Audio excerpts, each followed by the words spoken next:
saya Syariki, saya Eksekutif Sosial daripada Sunway Putra Hotel. So kali ini kita buat Ramadan bertemakan santapan Ramadan serantau. So means kita habis Asian Games. So based on that lah, kita akan kan ada 11 negara terlibat dalam Asian tu. So kita bawa makanan yang tradisi di sana untuk santapan Ramadan, untuk rakyat Malaysia dapat rasakan masakan Asian tu. Yang kita daripada Filipina kita ada adabo chicken, daripada Vietnam kita ada beef noodle, daripada Vietnam kita ada Cambodian lok lak, daripada Cambodian kita ada juga Thai green curry, spicy basil squid, dan tinggal juga lah masakan Malaysia juga. Kita ada juga kambing golek dengan nasi biryani.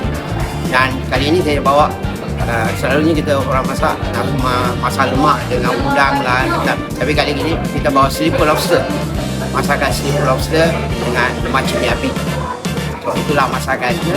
So kali ini bolehlah try masakan, tapi masakannya taklah lari sangat daripada masakan Malaysia.